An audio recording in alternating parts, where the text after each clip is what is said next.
Então vamos lá, galera, para nossa aula de hoje. A gente vai falar sobre a criação da capitania do Piauí. Mas antes eu vou pedir para você já curtir, deixe seu comentário nesse vídeo, o que você achou do vídeo, sua observação, suas dúvidas. Aí eu posso ter contato com você e assim eu posso tirar alguma dúvida que você possa ter sobre história do Piauí. Lembrando que você pode maratonar todos os vídeos da playlist de história do Piauí. Entrando aí no nosso perfil, você consegue se conectar com todos os vídeos. Já tem muito vídeo bacana sobre a história do Piauí. Um conteúdo aqui, ó, não é grátis. Sabe por que não é grátis? Porque o seu pagamento é o seu like, é seguir esse canal, é compartilhar. E você pode fazer uma coisa também, envia no grupo do WhatsApp, no Telegram. Se você tem um amigo que está estudando a história do Piauí, faça isso, envie lá e você já está contribuindo bastante. Então vamos falar sobre a criação da capitania do Piauí. Começa, galera, quando você tem o primeiro núcleo populacional. Entramos e falamos novamente sobre esse personagem bastante conhecido e bem interessante, né, que é o Domingos Afonso Mafrense. Para você que não sabe quem é esse carinha, vamos relembrar. Domingos Afonso Mafrense, bandeirante, junto com o Domingos Jorge Velho, são um dos dois bandeirantes mais conhecidos que passaram aqui pelo Piauí. Vale chamar a atenção e vale dar ênfase para Domingos Afonso Mafrense, porque ele tinha muitas fazendas aqui nessa região do Piauí. E em uma dessas fazendas formou-se um povoado com uma capela filiada à freguesia de Cabrobró. Cabrobró, essa que era a cidade de Pernambuco, tá? Então, nesse primeiro momento, esse povoado é vinculado a Pernambuco, é vinculado a Cabrobró, tá? Mas, professor Renê, quem foi Cabrobró, o que é tão difícil de se falar isso, né? Então, lá é uma região de Pernambuco que inicialmente era habitada pelos tribos indígenas Trucá e Pancarurus, tá? O nome Cabrobró, até o próprio nome, ele tem origem indígena e significa árvore ou mato de urubus. E é derivado das palavras Caá, que significa árvore, e Orobó, urubu. O povoamento de Cabrobró teve início também no século XVIII, em torno de uma aldeia indígena conhecida como Rodelas de Cabrobró. Outro ponto interessante, um outro personagem que surge aqui também, que tem relação com um assunto que já foi trabalhado aqui, que é a Casa da Torre, onde surgiram vários currais aqui no Nordeste, né? A interiorização do Brasil, principalmente no Nordeste, passa pela Casa da Torre. Temos o senhor Francisco Dias Dávila II, que faz parte de uma dinastia sertanista da Casa da Torre. Ele se estabeleceu ali como uma fazenda da criação de gado, né? Essa fazenda prosperou bastante, recebeu o título de paróquia e mesmo essa fazenda já existindo já há um bom tempo, né? Desde 1696, tá? Pessoal, vou botar aqui para você ver aqui Cabrobró aqui no Pernambuco. Vamos caminhando aqui na linha do tempo, vamos chegar aqui em 1712. Professor, o que foi que aconteceu aqui em 1712? Para eu chamar a atenção. É o momento em que esse povoado, né, essa freguesia de Cabrobró, que era um povoado ligado à freguesia de Cabrobró, ele passa a ser uma freguesia e é chamada de Nossa Senhora da Vitória. Foi elevada em Vila da Mocha, porém a administração não ficou com Pernambuco, né, e nem ficou com o Ceará. A administração dessa região ficou com o Maranhão, tá bom? Um outro tema até que é bom a gente estar aproveitando essas aulas, porque em breve eu vou gravar um tema sobre o Rio São Francisco, mas existia ali todos os currais e fazendas ali ao longo do leito do Rio São Francisco. Ele foi muito importante porque nessa região do Nordeste, onde você tem uma região seca, né, essa região ela precisava muito de fonte hídrica justamente para a questão dos currais, para a criação do gado. Então você vai ter ali ao longo do Rio São Francisco, primeiro você tem muitas tribos indígenas, e aí entra a questão do genocídio, porque muitos dos bandeirantes seguiram o curso do Rio São Francisco e tomaram muitas terras indígenas ao longo do Rio São Francisco, e você tem nessas regiões próximas do rio um tipo de como é que eu posso falar? Eu acho que o pessoal do Nordeste já vai entender mais, não sei se tem muita gente aqui que pode estar assistindo esse vídeo, mas é um brejão, né? O brejão é um lugar que ele tem um clima agradável, né? E por ter uma fonte de água ali, ou seja, um riacho, um lago, uma lagoa, você tem uma vegetação ali abundante, né? E aí, essas regiões ali do Rio São Francisco, até chegar onde vai ser a Vila da Mocha é Oeiras. Depois eu vou fazer um episódio também só pra gente falar sobre Oeiras, né, que é muito importante. Mas esse primeiro momento a gente está aqui colocando dentro da criação da capitania do Piauí. E aí você tem a Vila da Mocha. A cidade de Oeiras foi construída há mais de 3 séculos e o desenvolvimento ocorreu em torno da matriz de Nossa Senhora da Vitória. Inicialmente a cidade era conhecida como Vila da Mocha, devido à sua localização próxima ao riacho, que dá o nome da vila, né, o Riacho Mocha. E o nome da cidade foi alterado em homenagem ao futuro Marquês de Pombal, né? A gente vai ter as reformas pombalinas. E aí ele era ministro da corte portuguesa durante o reinado de Dom José, tá? E esse período aqui, se você for lembrar de história do Brasil, é o período em que os jesuítas vão ser perseguidos, né? Os jesuítas vão ser... Aqui nessa região do Piauí, a gente já trabalhou até a presença de jesuítas aqui. Muitas terras que pertenciam ao Domingos Afonso Mafrense, quando o Domingos Afonso Mafrense morreu, essas terras, o Domingos Afonso Mafrense não tinha... ele não deixou essas terras para nenhum familiar, e ele deixou todas essas terras e essas fazendas para os jesuítas. Então, o Domingos Afonso Mafrense, ele morrendo, deixa essas terras para esses jesuítas, e aí você tem no período das reformas pombalinas, o Marquês de Pombal, todas essas terras sendo tomadas para a coroa portuguesa. Os padres jesuítas que aqui estavam no Piauí foram mandados de volta para Portugal e alguns deles foram até presos, né? Então tem esse período também.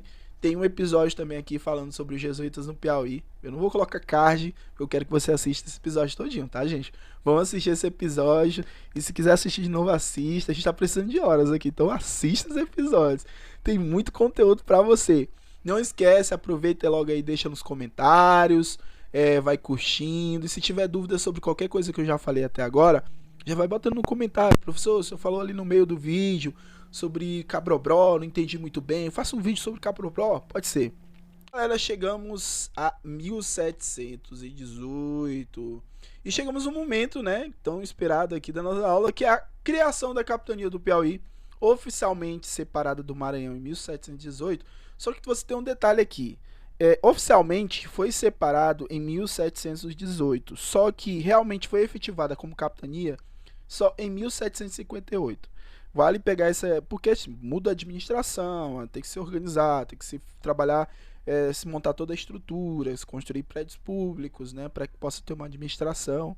E em muitos desses lugares eram portugueses que acabavam assumindo esse posto, né, eles acabavam trabalhando na questão administrativa. E aí chegamos ao primeiro governador do Piauí, João Pereira Caldas. Isso mesmo, jovenzinho, chegamos aqui no primeiro governador do Piauí. O João Pereira Caldas nasceu na freguesia de Cambense, em Moção, em Portugal. Ele seguiu uma carreira militar e serviu como sargento-mor durante o governo de Francisco Xavier de Mendonça Furtado, no Pará. Ele tornou-se o primeiro governador da capitania do Piauí, exercendo um cargo entre 1761 e 1769. Durante a administração dele, ele foi um governo muito controverso, né? Porque ele foi muito linha dura. O que se tem de relatos sobre o governo do Pereira Caldas é que ele era extremamente linha dura no seu governo. Tá? Então, por exemplo, foram implementadas as diretrizes pombalinas, porque ele recebia a ordem do Marquês de Pombal, primeiro-ministro de Portugal, e, por exemplo, como o confisco dos bens dos jesuítas, as terras, né, as fazendas que pertencem aos jesuítas, que tem aqui todo aquele imbróglio, né, que eu falei para vocês lá do Domingos Afonso Mafrense, que deixou as terras para os jesuítas, e os jesuítas também foram expulsos do Piauí durante o governo do Pereira Caldas. Ele lidou com os abusos, extorsões e fraudes contra o patrimônio da coroa, porque naquela época já existia muito contrabando, já existia muita tentativa de burlar o controle português, né? O controle português estava cada vez mais, principalmente no período pombalino, estava cada vez mais estava se apertando o laço, né? Portugal estava querendo cada vez mais extrair do Piauí, não só do Piauí, mas de todo o Brasil, Império naquele momento, Brasil Império não, Brasil Colônia, ou seja, a colônia estava cada vez mais sendo exigida por Portugal. Portugal queria cada vez mais impostos. Vide que nesse período a gente vai falar sobre Conjuração Baiana, Inconfidência Mineira. E aí, aqui no Piauí, o Pereira Caldas ele conseguiu lidar com esses abusos, extorsões e fraudes que acontecia com o patrimônio da coroa. Em 12 de fevereiro de 1759, o Pereira Caldas foi nomeado governador do Piauí através de Mendonça Furtado. E outras coisas que a gente pode trabalhar aqui com o Pereira Caldas, porque é um momento importante quando temos aqui a capitania do Piauí, então você tem todos os direitos, né, sobre uma capitania. A capitania vai, a partir do momento que a gente tem povoado, vai para vila, né, e depois de vila, capitania, a capitania agora ela tem vilas e tem povoados e tem freguesias. Então, chegamos aqui a São José do Piauí. Esse nome, o Piauí era conhecido assim porque era em homenagem ao monarca português. Então, São José do Piauí. E aí você tem momentos aqui que são marcantes no governo do Pereira Caldas. Em 1762 ele recebeu ordens da coroa portuguesa para criar as vilas de Parnaguá, Jerumenha, Valença, Campo Maior, Marvão, que hoje é Castelo do Piauí, e São João da Parnaíba. E aí, durante seu governo, houve um aumento expressivo no número de fazendas de gado, gerando enriquecimento para a região, né, gerando enriquecimento econômico para a região, mas também resultando na perseguição às populações indígenas. Pereira Caldas também organizou as forças regulares da capitania, que seriam aqui a força, né, de policiamento, né? Ele treinou e organizou mais ou menos ali 2.774 soldados regulares. Ele tinha junto do seu comando cavalaria, infantaria, e o seu governo foi marcado por uma guerra contra os povos timbiras, guerguês e acaruás, localizados ali no sul do Piauí e no Maranhão. A gente não consegue desvincular isso, cara. A luta, aqui houve genocídio contra os indígenas, é uma marca sangrenta da nossa história. Muitos se perguntam aqui no Piauí porque a gente tem, por muito tempo a gente tinha pouca expressividade, né? Se falava pouco sobre os indígenas, mas sim, tinha tribos indígenas, tanto no Maranhão como no Piauí. Mas aqui, tantos fazendeiros, primeiro com os bandeirantes, né, Domingos Afonso Mafrense, Domingos Jorge Velho, e depois com a própria administração portuguesa, muitas tribos indígenas elas foram dizimadas, né, dizimadas. Guerguês é uma das tribos indígenas mais conhecidas daquela região, Acaruás também. Então, após encerrar o governo em 1769, ele assumiu o cargo de capitão-geral do estado do Grão-Pará e Rio Negro.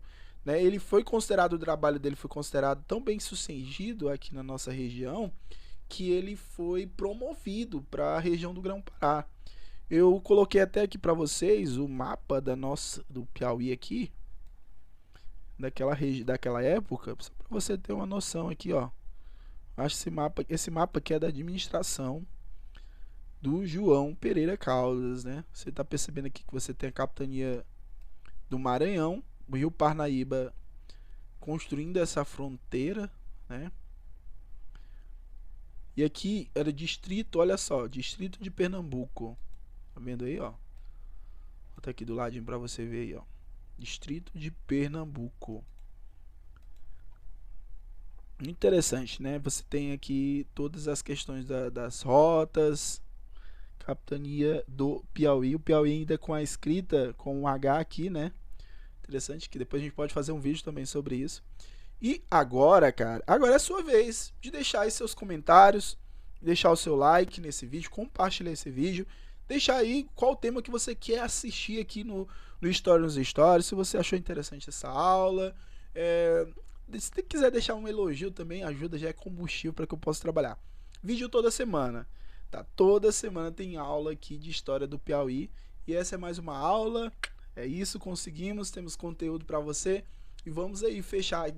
Nossa meta é trabalhar toda a história do Piauí e trabalhar a história das cidades. Se você também quer a sua cidade aqui, tá aí, cara. É só fazer isso, tá bom, gente? É isso. Eu sou o professor Daniel René e essa foi mais uma aula do canal do YouTube do Stories. Até mais.